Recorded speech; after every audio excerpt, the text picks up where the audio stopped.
some there, there's some here.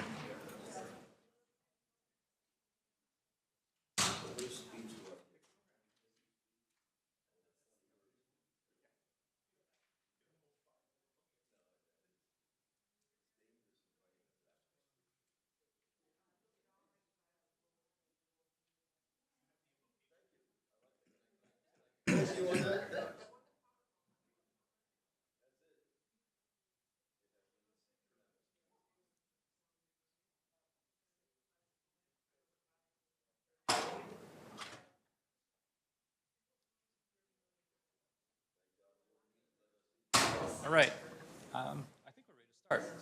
All right. So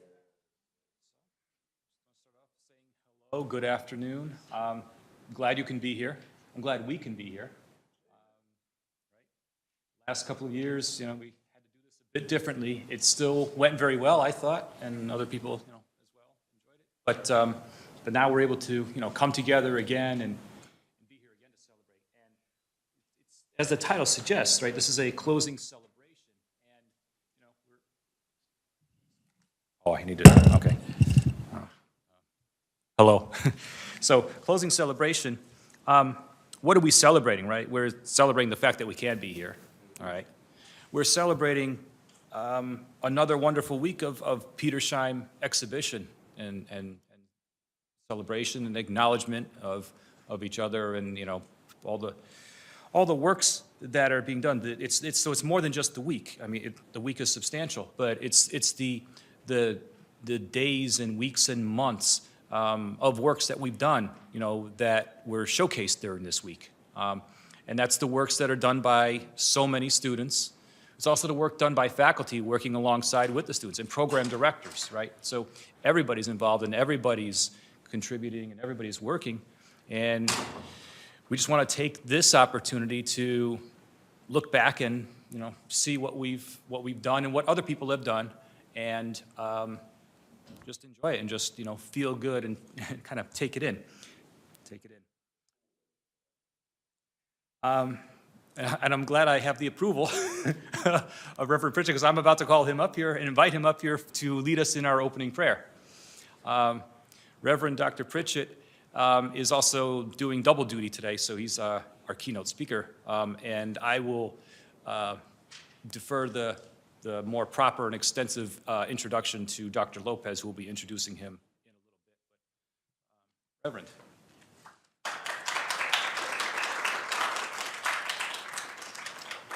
Say good afternoon to all my brothers and sisters in the family. Let's bow our heads and open our hearts for a word of prayer. I do realize that in many cases there are many faith traditions which that are infused in any audience, so that I normally like to start with a moment of silence as we acknowledge all the faith traditions, and then I will give a very brief prayer. That moment of silence begins now.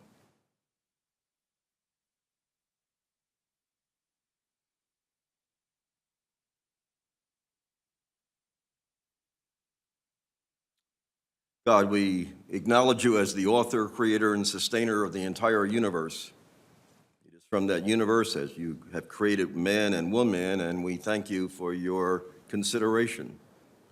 We praise you for creating us in your image and giving all human beings a common genetic makeup, regardless of race, gender, or ethnicity.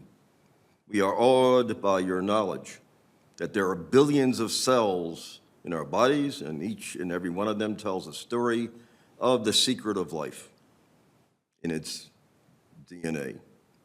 We are amazed by scientists who use technology to learn about cells, tissues, and organs, and how any of these changes in our genes can affect our daily lives. We pray for all scientists, engineers, social scientists, students, teachers, physicians, technicians who work diligently to unfold your holy mysteries, and ask your blessings over each and every one of them. May these technological developments be used for the good of all and to alleviate suffering, discrimination, racism, sexism around the world. Why do I even say that? When I was an undergraduate like these students, the land had one rule: that if you had one drop of blood in your body that was Negro, you were indeed a Negro. No one sought to challenge that principle.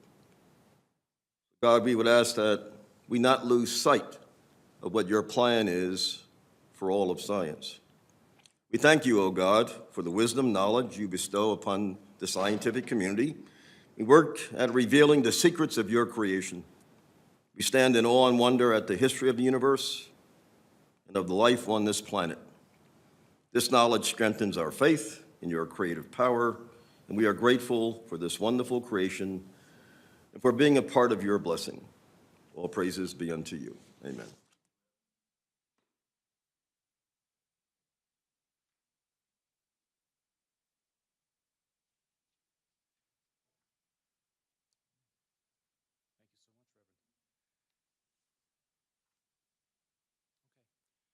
So the next person I want to invite up is Dr. Jose Lopez, and I just wanted to say something really quick as Dr. Lopez. So if those of you who don't know who Dr. Lopez is, he's a professor in the Department of Physics. He's also co-chair for the Petersheim Committee, which is a committee that meets extensively, especially during the spring semester, to work, week after week to put all this program together. All right, and so he, along with Dr. Suli Chang, head the committee that organizes, coordinates, and makes this all help to run very smoothly. And I know I have a taste of how hard that work is that Dr. Lopez does. I organize what's called the Biological Sciences Symposium, the Biosymposium. We had our symposium yesterday afternoon. And the program was supposed to run from 3 to about 6:30.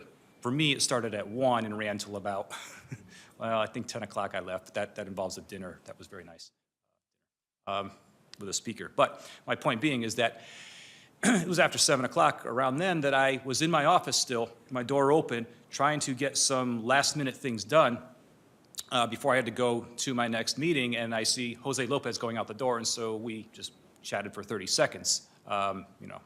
Just acknowledging that it's been a busy week, but it's been also a very enjoyable week. And so with that, I'm glad that Dr. Lopez is here right now to introduce, well, he'll have some opening remarks for us and then to introduce our keynote speakers. So Dr. Lopez.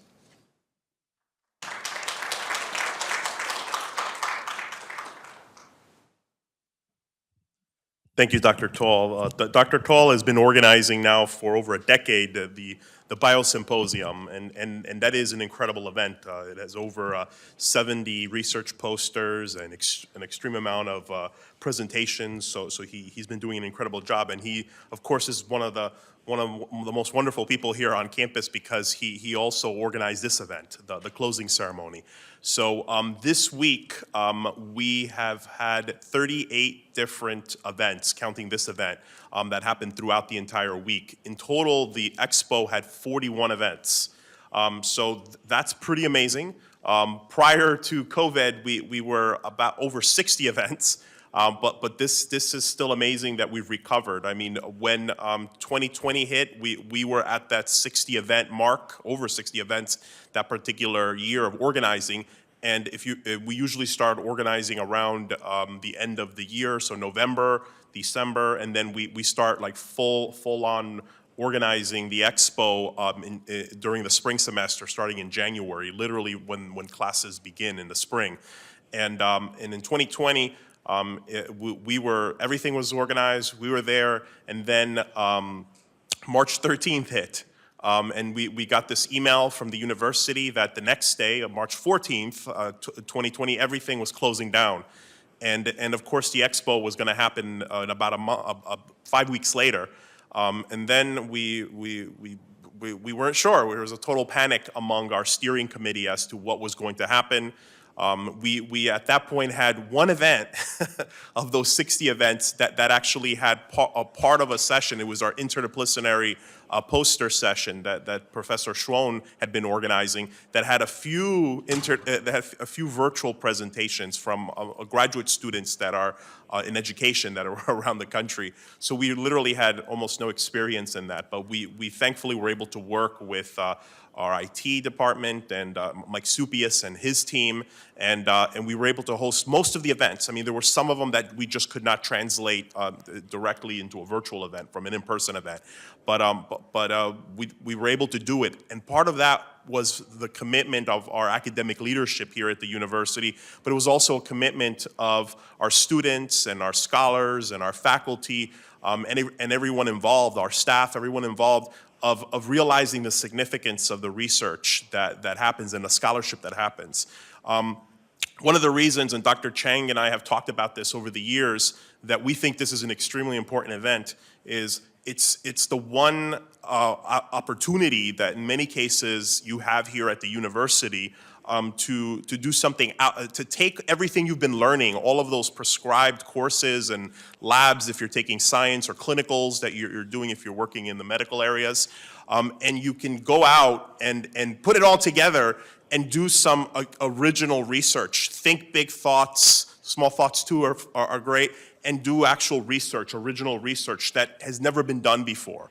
And I think that this week, last year, which was we were shifting into that hybrid / in-person event in 2021. This year, we had a great variety of in-person and virtual events and everything.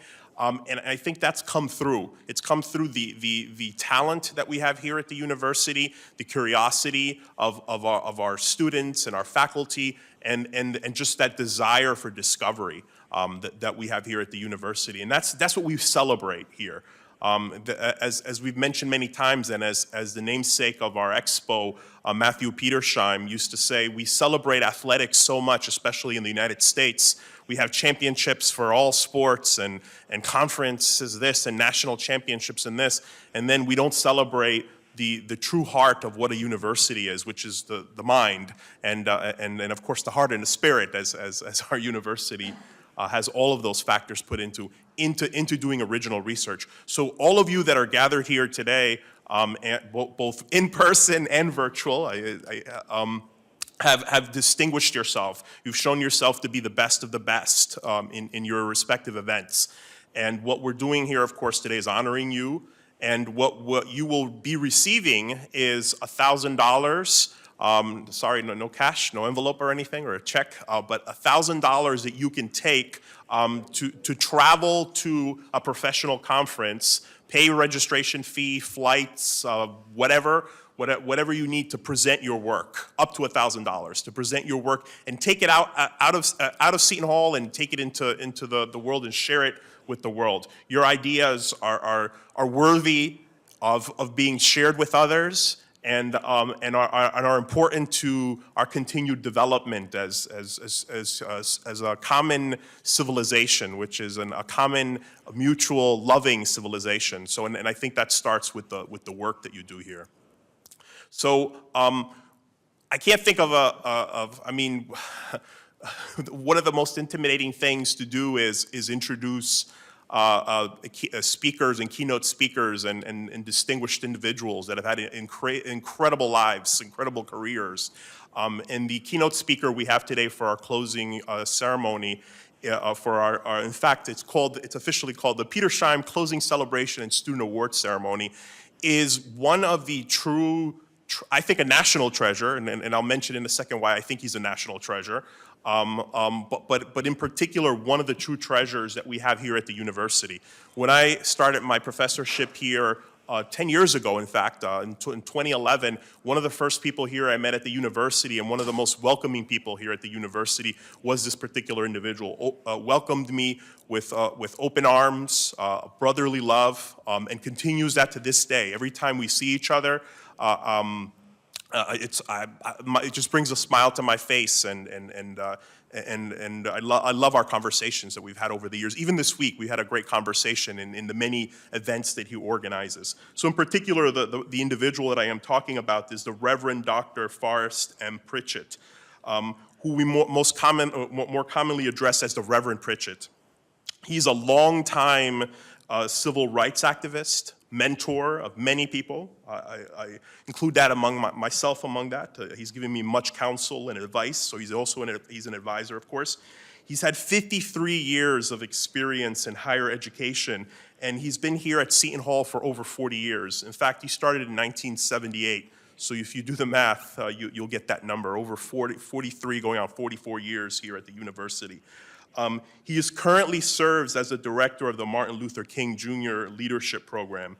And further, he is the senior advisor to the Provost on matters of diversity, equity, and inclusion.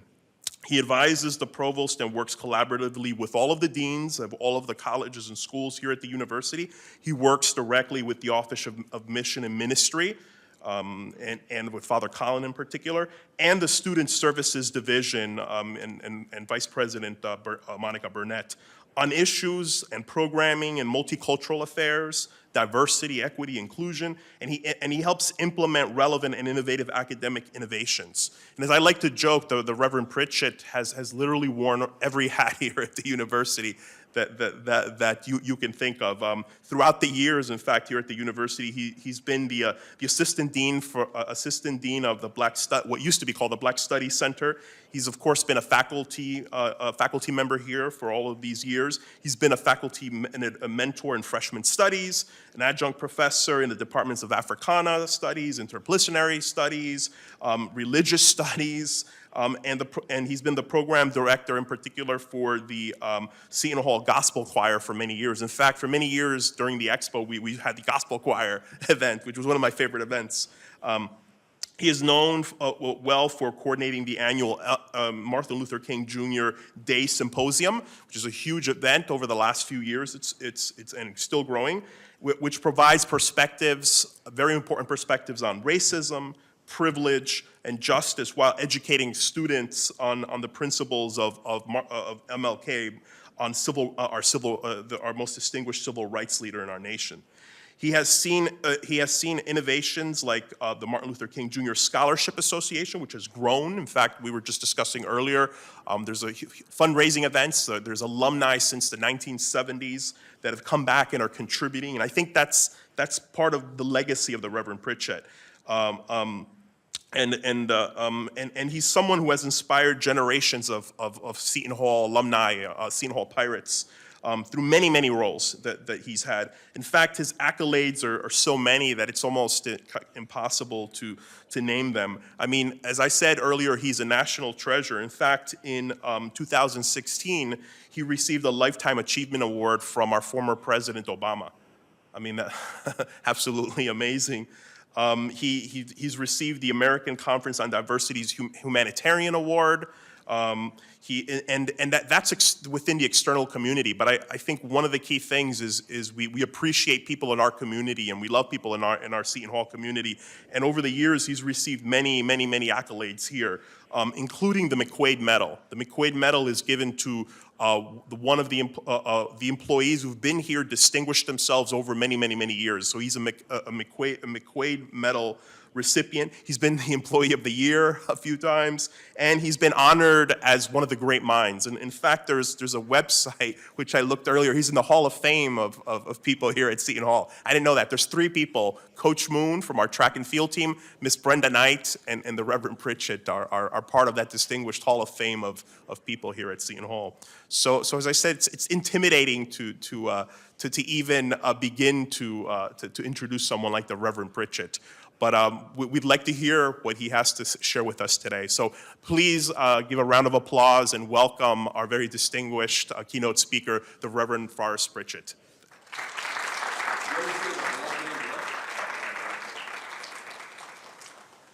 I have to tell you a story before I do anything. You know, my mother, before I was even born, was part of a plantation down in North Carolina on the eastern coast. I was sharing a story earlier, and when this is over, if you'd like to look at that plantation yourself, I can give you the link. We now have it created as a National Historical Museum. But I say all that to say this, for those who don't know that part of American history, and some people don't want you to look at and study it. Somebody in 1786 bought 4 Africans off of a shipment that came in from the Guinea coast in Africa. Ultimately, the Collins family ended up owning 100,000 acres in this plantation, and they owned 800 African bodies. I say that because what you heard Dr. Lopez read, whenever I go home to see my mother would say, keep all that title and stuff outside the door. I only need my baby boy to come in the house. I said, Mom, I've got a baby boy. You can't be calling me a baby boy in front of my son. But I say that I come humbly before all. And actually, I find that doing that is kind of like what God has in the Bible. God says, if you humble yourself, he will elevate you. I remind all of us of that. The secular value says, we can get very puffed up. And so I've been carrying myself as humbly as possible. Thank you, Jose. And they did ask me to prepare a 1-hour sermon. That's my first joke of the afternoon. But we'll be a lot shorter than that.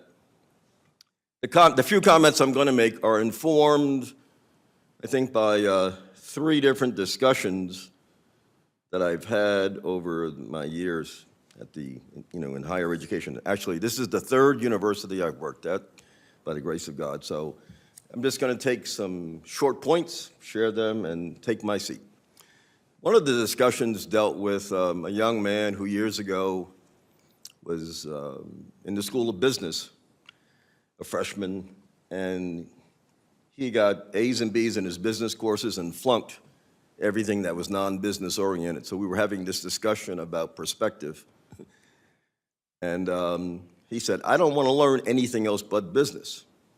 And I had to explain to him that actually the curriculum in the School of Business was not designed by the dean, nor the faculty. It was designed by CEOs of top corporations. And what they're indicating is that if you only know accounting and you only know marketing, you're rather narrow-minded. And if in the world of business, which is very dynamic and going global, they want students with a broad base of education.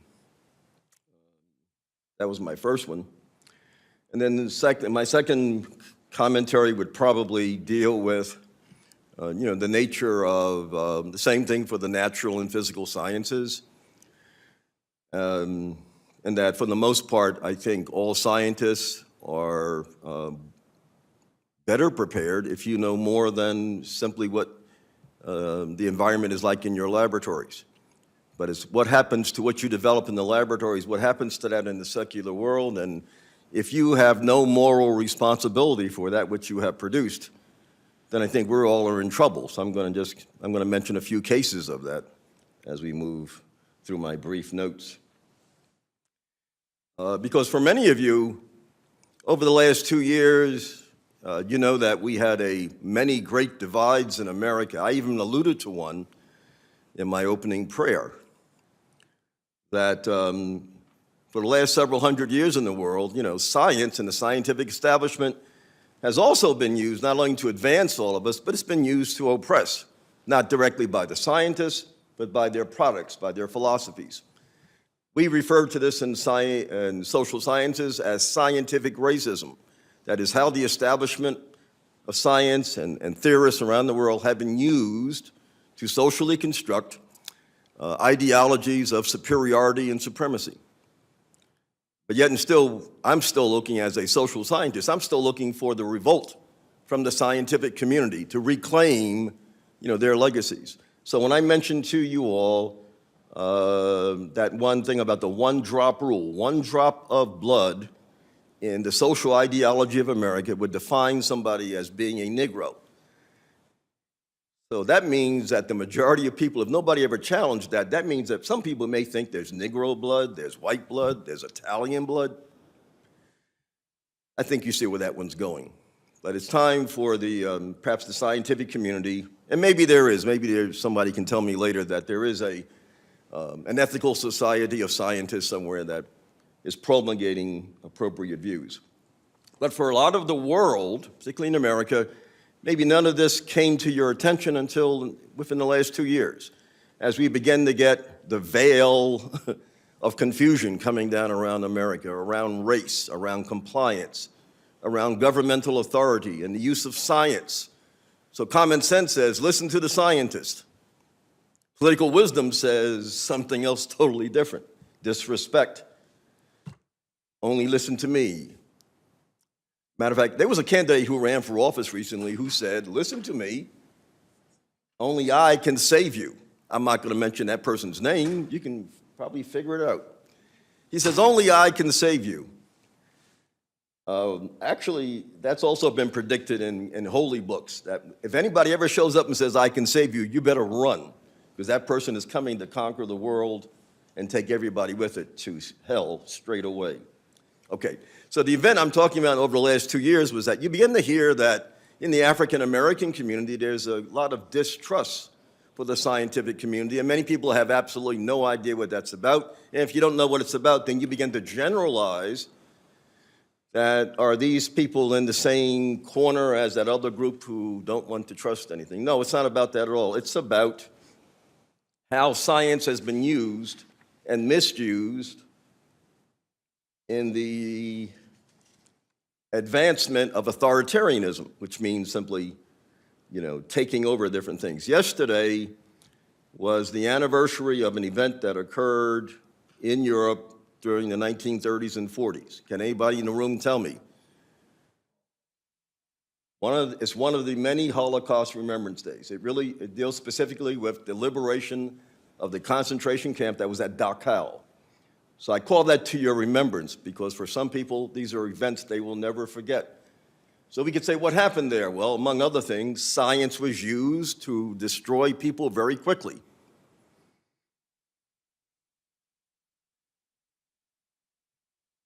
So once again, we should almost have a moment of silence for the scientific community.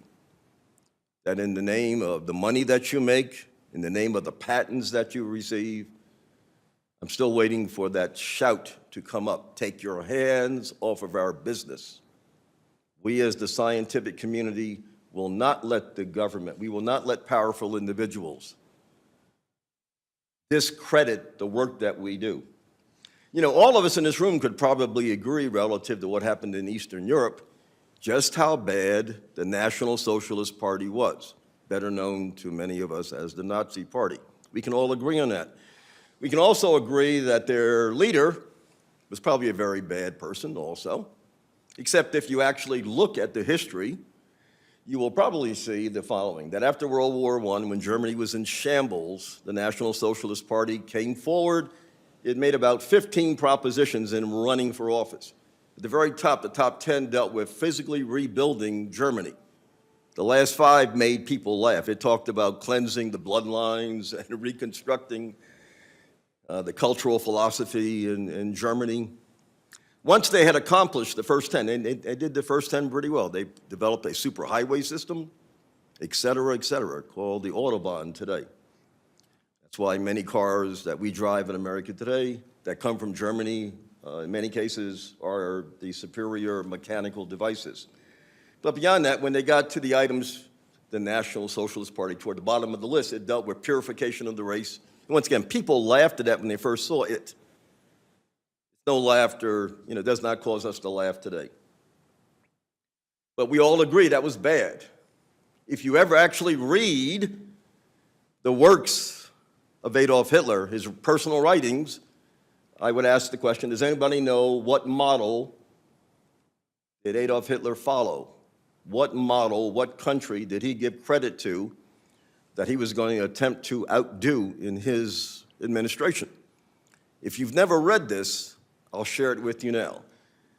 The country has 2 words in it. The first word starts with the U, and the second word starts with S. Us, the United States of America. Hitler actually says that America made a big mistake after the plantation period. He says that they let all of the immigrants that came in, now when he says immigrants, he's talking about the ones that were forced to come in, the Africans, and also when by the 1800s, millions of Chinese were allowed to migrate to the West Coast so they could help build a railroad system. Over 75% of the construction force were Asians, Chinese, as well as Irish. Irish could be exploited because of their religion, Catholic. Paid extremely low wages. If you ever look at the picture that you could see online where they drive the final golden spike, where the railroad system coming in from the West Coast meets the one coming in from the East Coast, and there's a very historic photo. You will notice all of these white guys, and you see this once again as a glorification of white culture. But indeed, as far from the reality. So it's time for all of us to really wake up, and particularly those of you who spend more of your time in this building and those of us who spend our times in social science buildings, we need to reclaim our enterprise in the name of all that is good. So my proposal is rather simple for all of us, is that indeed, if you are a science student, you need, if not a full course in moral philosophy, I'm here to propose at least workshops for consideration. What we do in the social sciences, or what I learned by not even reading a book in the 1960s when I left from Atlantic City High School and decided to go into the heart of terror, that is to go south of the Turnpike or the Delaware Memorial Bridge into the southern states at a historically black college. 3 weeks later, I'm calling my mother, asking for $50 to be bailed out of jail because we had taken part in a civil rights demonstration. I never read about leadership in any books. I just walked the walk. But I say all of that to simply say that what I've learned since that time, it would cause me to say this. We need to produce people in every field who have, number one, moral integrity, so they have to know what that means. Number two, you must have moral courage, so that eventually you will become a moral actor. We need folks in every area, so that as you're producing these beautiful things that help us all to live a better life, heaven knows electronics engineering is moving us ahead faster than any other thing we've ever done. Through biological and biochemical research, we all are living longer lives, better lives, but in the hands of the wrong people. Genetics engineering, the eugenics movement. Do you all ever teach anything like that? You know that so in the social sciences, what we look at sometimes, for example, would be the relationships between this thinking and that thinking. We put it together. For example, eugenics. What did Hitler do? Hitler discovered that in America, for example, they had passed laws in various states. It says, for example, if you're born and you're feeble-minded, the state says you cannot marry someone else and you definitely can't have a baby. So to make sure that they could handle that and can control it, they started sterilizing people who had lower IQs. Hitler actually requested the documents so that indeed everything that was done in California could be replicated in building the master race ideology. As a matter of fact, I'll just summarize that portion of the speech by saying this. Martin Luther King once said, quote, "Everything that Hitler did was legal." You all follow that? Everything that he did was legal. And we should get credit for being the role model. That may be very upsetting to a lot of people, but we currently live in a period of time in which some people do not want many of us to know the truth about anything at all. They want that veil to be over us. Keep consuming, keep enjoying the ride you're on, just like Disney World. You have a lifelong ticket. Stay on the ride. Don't pay attention to what's going on around you. So once you have moral integrity, it leads to moral courage. And then the third portion of this is that we all should become moral actors and moral agents, no matter what your field is. You don't have to have a degree in it. Just have a degree in humankind. Love each other as families, brothers and sisters. The reason, Jose, that I used the term, one of the things we discovered in the 1960s was after 300 years of enslavement, slave masters had broken down the concept of family, where my understanding is we would hate each other. That's how they kept us from running away, because there was distrust. So one of the things my generation started to do, we called each other brother and sister, as if to reunite symbolically and social psychologically our families. We are all extended family. We are the family of mankind and womankind. Every college campus I've worked on, sometimes myself, the first class I ever stood in front of in 1969, every student in the room used to look right through me every day. We didn't even call a school like that predominantly white. It was all white. I had to call the president to say, I worked here 1 week. There's something strange about the campus. I don't see any grown-up colored people. And Dr. Frank Elliott at Ryder said, Forrest, let me check into this. He said, I'm brand new. I started in August. I came in September. He calls human resources, and he said, Forrest, guess what? I said, oh, hell no. He said, yep, you're it. And they didn't hire. I was hired to be like a director of financial aid simply because I had picked up a Woodrow Wilson fellowship. But the entire weight of 400 years of oppression and liberating that oppression fell upon my shoulders. Now, I could have said, you can hire somebody to do this, but I could see where this whole scenario was going in America, meaning that for some of us who may have been the first ones through a certain door, the moral responsibility to have the courage, the integrity, and to see ourselves as moral actors.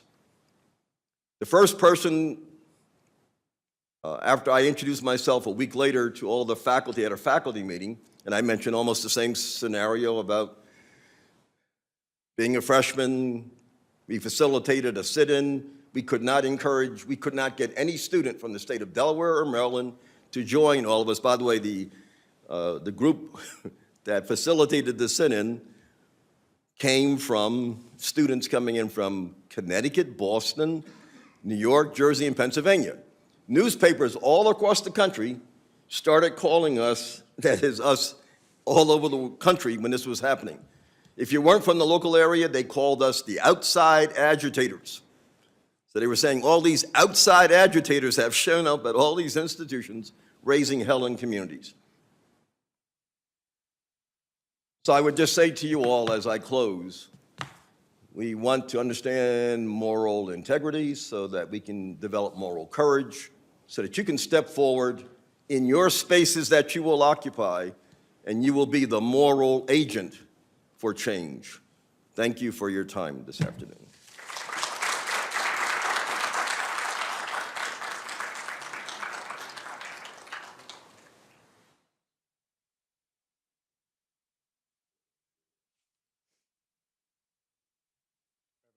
Much. Wow. Wow. Okay.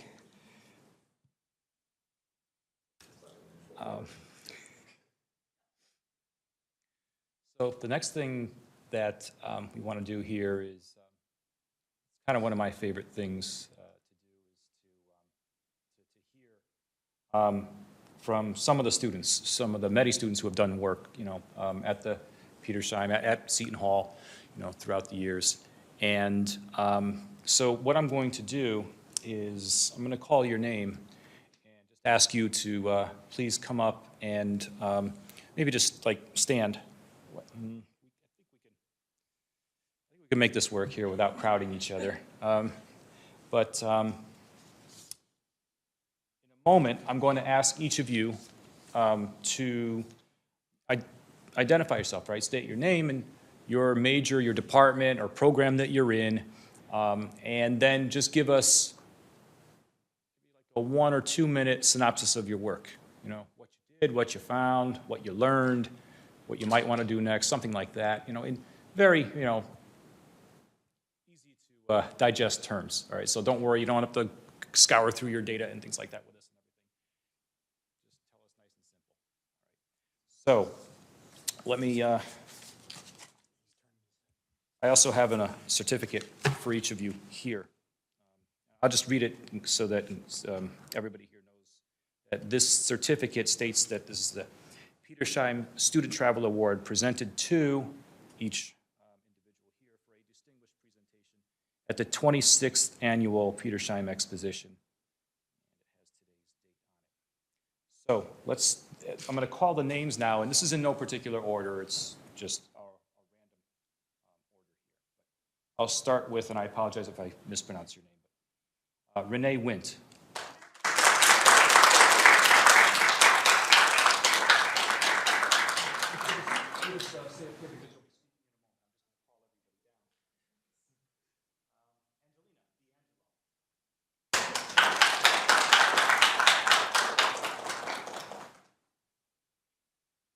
Karina Kataria. She's here. All right, some people would not make that.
So, keeping your order, and actually, let's have you come so we can see you. We'll kind of line up across the front here so that everybody can see you, and you can see everybody. And so I would just start from this end.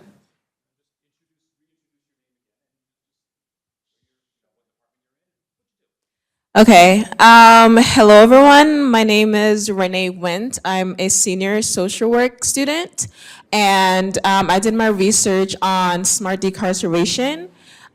So just a quick, what is smart decarceration? In social work, we have 12 grand challenges, and one that I did was smart decarceration, and this is basically a way of finding programs that can help individuals who were or is incarcerated, integrate back into the community. And I kind of focused more on voting rights and people of color and how they're, affected through their incarceration. So that's basically what I focused on. Thank you. Hi, everyone. Can you guys hear me? Okay, there we go. Hi, everyone. My name is Angelina D'Angelo. I'm a master's candidate in the MA Museum Professions program here, and I did a presentation on my thesis, Preserving the Polychromy of Antiquity. So my project was focused on collection stewardship and object care for colored classical antiquity sculptures, and producing some recommendations on how we can continue to care for them. All right, you can hear me, right? All right.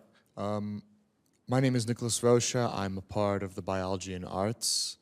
And me and my partner, whom sadly could not attend at the moment, we did a bit of research on dry cupping and its effects on athletic performance.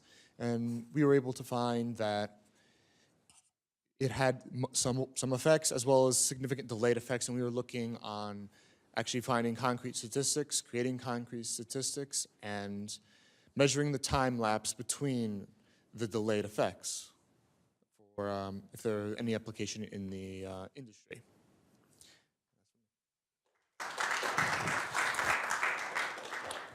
Hi, my name is Chabali Bonilla. I'm an anthropology student, and my research was for the bioethics session. My research was actually an excerpt of a public health paper that I'm currently co-writing with 3 other students. It's going to be titled Conceptualizing the Life Cycle and Environmental Impacts of Reprocessed Medical Equipment, and I was researching the bioethical aspect of donating said equipment and why it's good, what's bad with it, what are the 4 pillars of bioethics, and how we can implement those when donating such medical equipment. Thank you. Hello, everyone. My name is Rob Tanser. I am a 4th-year graduate student in the lab, 3B lab. My mentor is Dr. Weidman. And my research focused on developing an antifungal peptide that targets Cryptococcus neoformans. And the sort of key results that I generated for the poster were my peptide of interest had some hemolytic activity, meaning that it lyses the red blood cell. And I used some computational techniques to analyze the structure of the flip base in red blood cells to try to rationalize the activity of how the interaction might have been occurring to cause the hemolytic activity. And the key result there was that there's a 14 angstrom distance between the fatty acid tail of the phosphatidylserine in the binding pocket and the drug analog of the protein. And that's about the correct length for the fatty acid tail that had the optimal activity, myristic acid, to span that gap. And that supports the canonical binding model of flip base activity. And I also found that my peptide, when mixed with a number of other antifungal drugs, synergizes the activity. And also I discovered several other derivatives with small modifications that led to and very much enhanced activity of the peptide. And I'm graduating this in May, in a month, and I'm hoping to do some work relating to this in either industry or postdoctoral work. Thank you. Hi, my name is Karen Liu, and I'm a biology major. My research partner, Shreya and Nancy, couldn't be here, but our research is in developing a photoredox catalyzed mirroring aerylation of benzofuran with aryl diazonium salts. And what we've been doing right now is our optimization reactions to find the most effective solvent, photocatalyst, and and light conditions, sorry. And then what we've found is that we are able to produce these 2 aryl benzofurans because through NMR spectroscopy, and what we've been finding is that the yields differ depending on what kind of solutions that we use, and we are trying to expand our scope by adding in more monosubstituted benzofurans and aryl diazonium salts with different functional groups. I don't know if I need this. We're very loud, the 2 of us. My name is Catherine Lefferts. And I'm Pooja Shah. We're both master's students in the Department of Biological Sciences, and we're both in the Biology with Neuroscience track program. Our research focused on 2 trace elements, zinc and magnesium, which are common to New Jersey wetlands and drinking water, and their effect on bone homeostasis. Further, we focused on refining a 3D cell culture model to grow bone organoids in our lab using mouse-derived cells. The 3D model is more accurate to in vivo conditions than traditional 2D cell culture, and it allows us to investigate bone development and homeostasis without the use of animal models. Wait, there's part 2. Wait, there's more. I'm definitely a lot louder than Catherine, so I don't need this. But as a result, we were able to find that zinc chloride does have dose-dependent effects on bone homeostasis with detrimental effects at certain doses. However, for magnesium, we were able to investigate that magnesium does not have any significant effects to bone cell metabolism, regardless of the dose.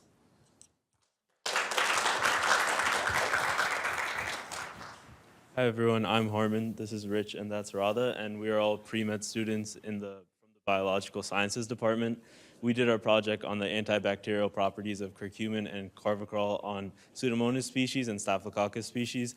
The reason we chose this topic is because of the increase of antibiotic resistance in the medical field due to the overuse and misuse of antibiotics. So we tried to look for some natural alternatives to decrease antibiotic resistance. So for our project, we've chosen 2 compounds, curcumin, which is naturally found in turmeric, and Carvacrol, which is naturally found in oregano oil.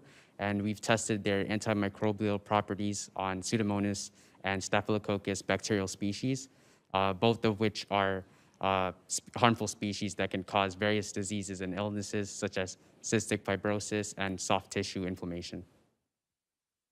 And so from our results, we found that the highest concentrations that we tested for both the compounds were bacteriostatic, meaning that they stop bacterial growth. And our imaging and CFU analysis showed that there was significant inhibition for both compounds, which suggests that they might be able to be used as potential alternatives to antimicrobial agents.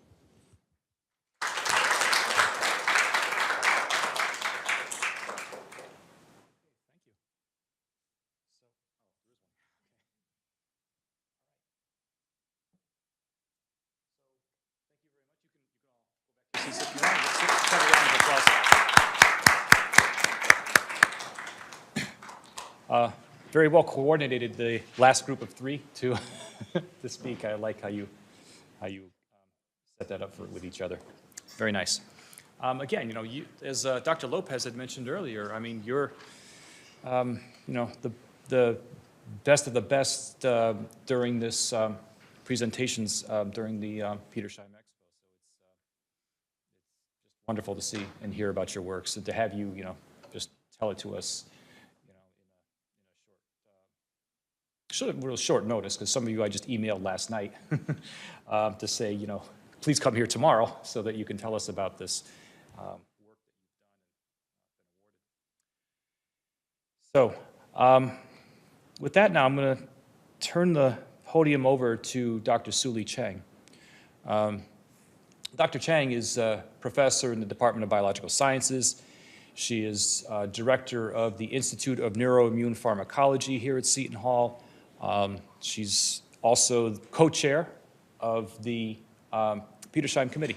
And she, alongside Dr. Lopez, has worked so hard, as Dr. Lopez mentioned, week after week during the semester to bring us to this point, to this week where we can all, you know, have a wonderful program together and enjoy all that we're doing. So I want to call up Dr. Chang right now and ask her to share a few closing remarks that she might have.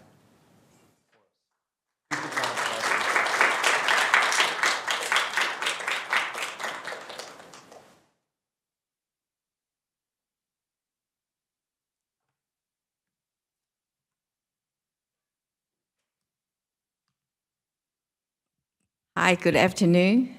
Thank you so much for seeing you all. I'm very, very happy to see you all here. So this is a 2022 Petersheim academic closing ceremony. As Dr. Talk mentioned earlier, this is a celebration of the Expo research.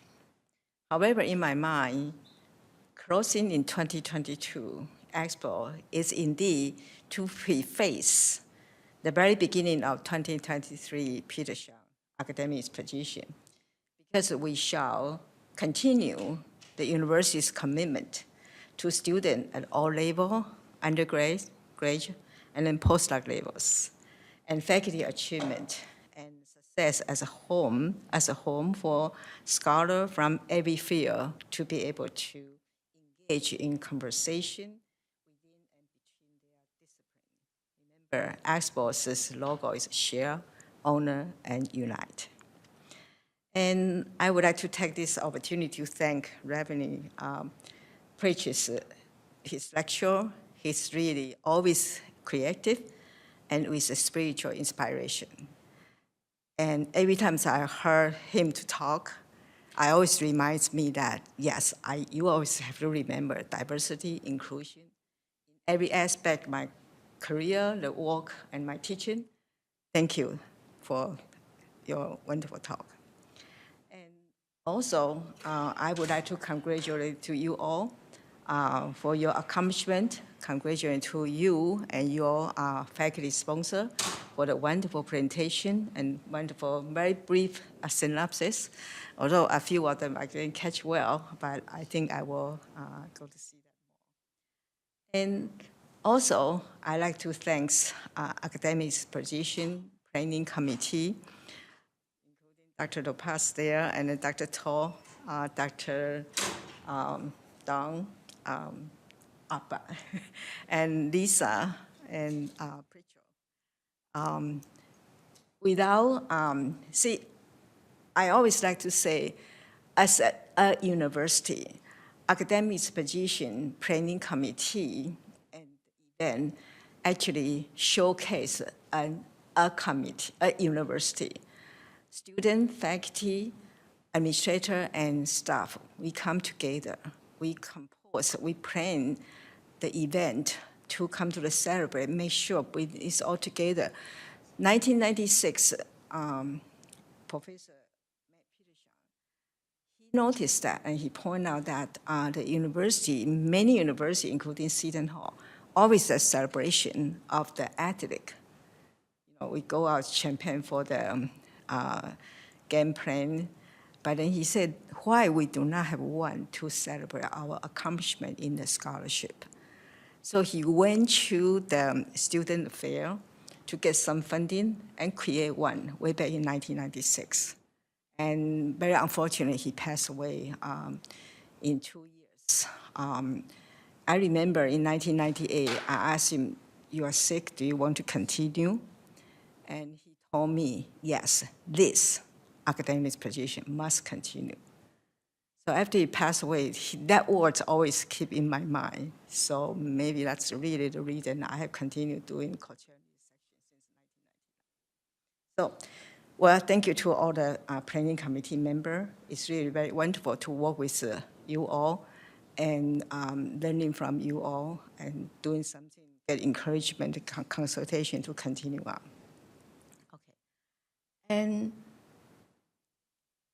as I may have mentioned a couple times, that I say 2022 is the 26th annual event. Actually, it's the year of the first year of the second quarter century. And last year, we celebrated Exposition in 25 years. And then I say that we hope we will continue for another 25 years. That's the second quarter century. So thinking about that, I stand here for 25 years, and then turn around, you can may come back in 25 years to celebrate your accomplishment based on the academic position training. 2 days ago, someone asked me, what is the new event at Expo this year? And yes, we have some wonderful new event this year. But that question and answer actually reminds me of thinking of that we have so many continuous events. Indeed, many of those has been on Expo for many years. So with these two thoughts in mind, I would like to highlight a few new events and also count down to how many old events we have, a continuous event we have. The first new event, of course, I like to mention is Expo FOD at the Big East Conference, the one on Monday right after the opening ceremony. This new event was designed to celebrate the accomplishment of the 8 SSU Share, Honor, and Unite researchers at the Big East Conference. I don't know if you heard this, Provost Cardia Pasanini and fellow provosts from other Big East institutions came together, initiate and implement the undergraduate research symposium at the 2022 Big East Conference. Dr. Lopez and I was charged to organize this event with the Big East people, and we brought the charge back to the Expo committee. We asked our planning committee to help choosing the representative group, and we decided to choose from the 2021 Expo awardee to represent Seton Hall at the Big East Conference. Well, I think you may know that why I mentioned this, because we shall choose from you to represent Seton Hall next year, 2023 Big East Conference. So as I said, this is just beginning of your preparation. Okay, you won the Triennial Award. I hope you keep in mind that you shall prepare to represent Seton Hall at the Big East Conference. And the second event I'd like to highlight is one of the ethics section. It's an inquiry across the continent organized by Professor Brian Perkinton. During the opening remark, his welcome and opening remark, President Nair, he highlights the need of research ethics. And he also highlighted a long history of inquiry within the Catholic University and then the importance of discovery in the Bishop Bailey's foundation of the Seton University. That's really very eye-opening for me, ear-opening for me.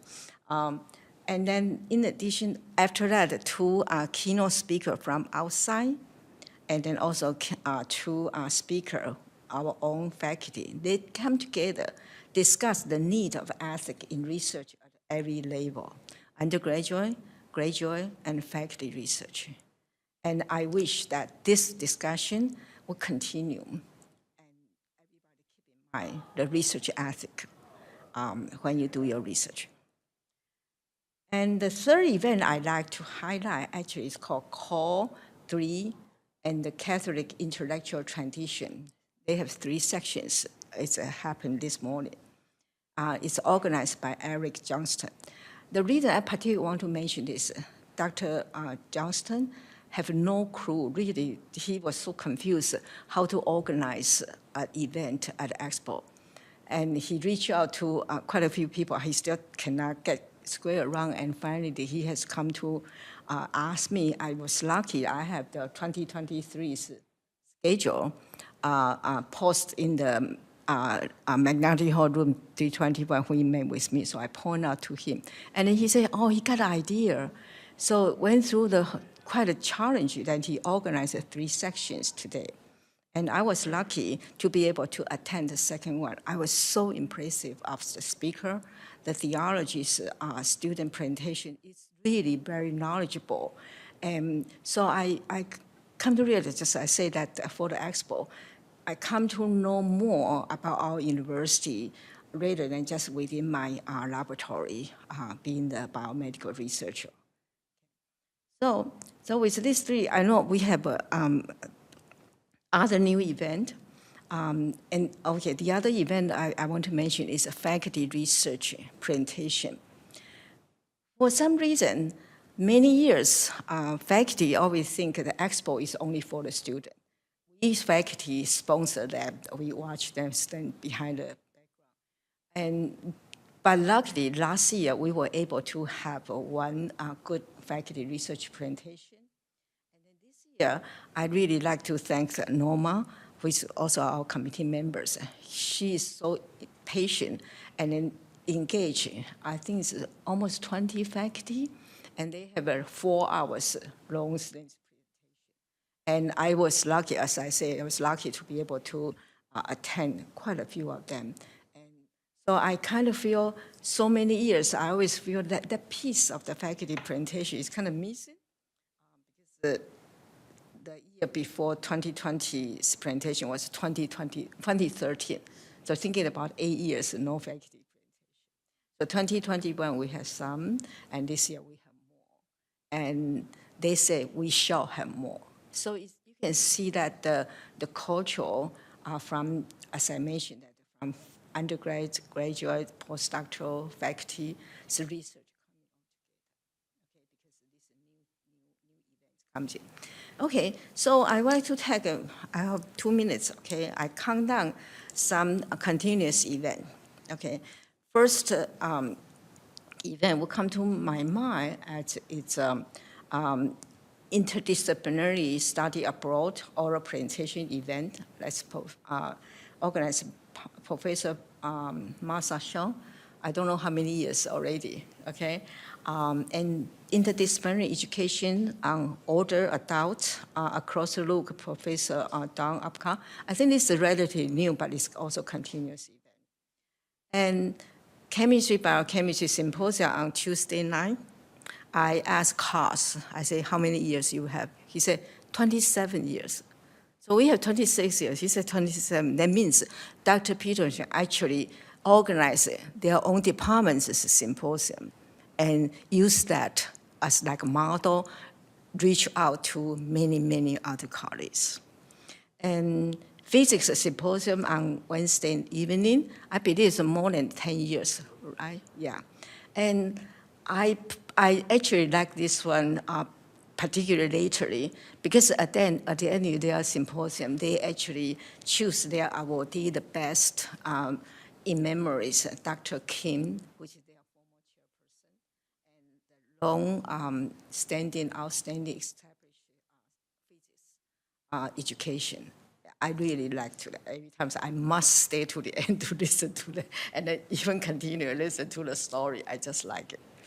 And then the Thursday biosymposium on Thursday afternoon and evening. This year is their 14th anniversary as biosymposium. But however, I just shared with Dr. Toll yesterday, actually, biology symposium, actually in the beginning, is joined with psychology. From very beginning, maybe 1999, 2000 beginning that. But then gradually, we get bigger and bigger.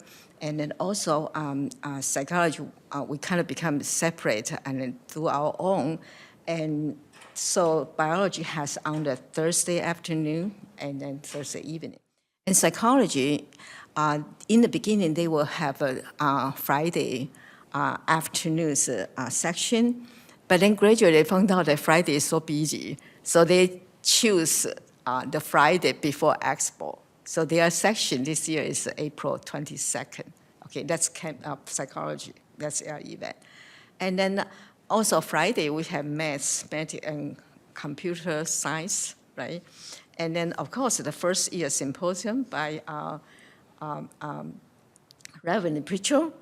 I don't know how many years you had the first year symposium, always there, always there. In addition to that, Father Pritchett has several other sections, but the first year symposium also catch my attention because I always want to tell the student, yeah, you have to join participate in Expo, even your first year, and then this is the first year, definitely they would participate. So one thing I want to ask each of the awardee and your friend to do one thing, just one thing.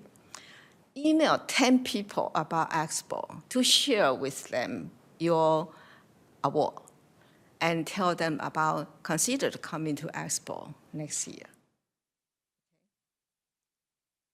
So I think that's, last, not the least, I would like to acknowledge our Provost, Cartier Pasanini. As I just mentioned that, the SHU Share Honor Unite awardee go to the Big East is really from Pasanini's idea, the initiation. And also that for many years, I actually attend the faculty senate meeting. She actually, the very first provost, spoke to the council about, Senate about Expo.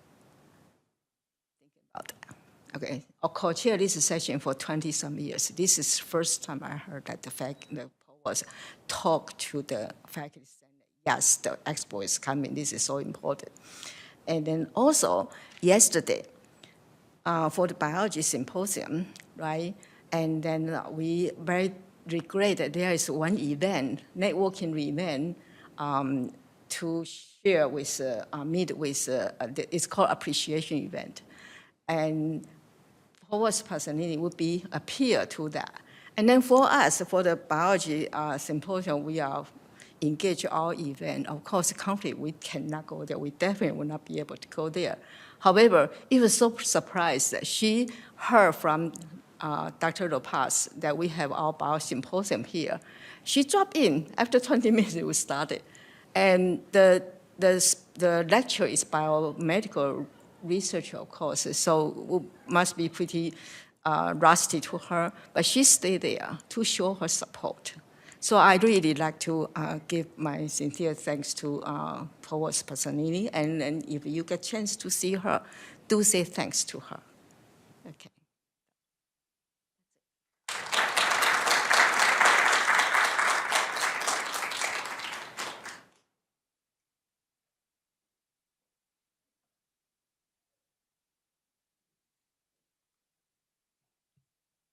Thank you, Dr. Chang.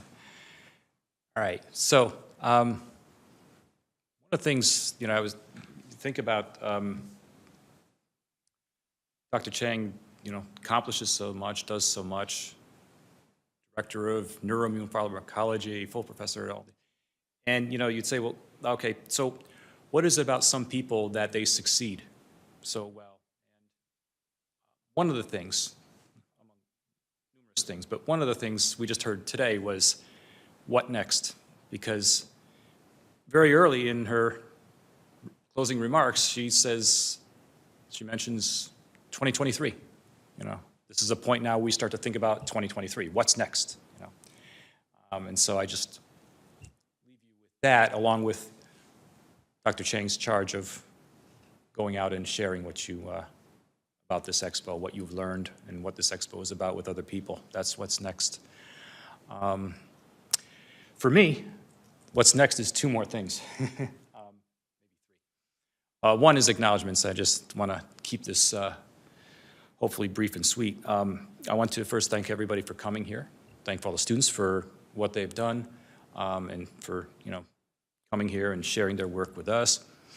Thank the families and friends. We're both here and also online to be present and to experience what we're doing here.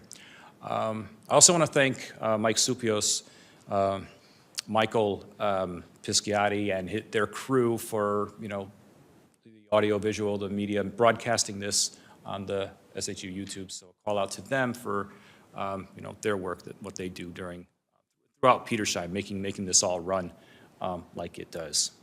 Two more things. One is, to my understanding, we're still good for refreshments after this. I'm looking for. It's outside. Okay, I was looking for the nod from Lisa, but okay, she's out there. So that hopefully that means that the food is here. But before we do that, I just wanted to ask everybody, well, those people directly involved with this, for a group photo, if we can have all of the students receiving awards today, all of the faculty and mentors who are here to also come up for this one photo, and for those who are involved with the Petersheim committee and the closing ceremony committee, for all of us to come here and just have a quick picture. Dr. Lopez, do you have a camera? I saw you using yours before. Yeah, if maybe somebody can just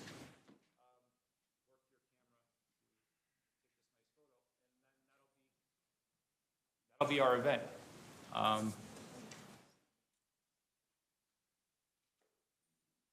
And we'll just go outside to the atrium here and enjoy some refreshments and conversations. So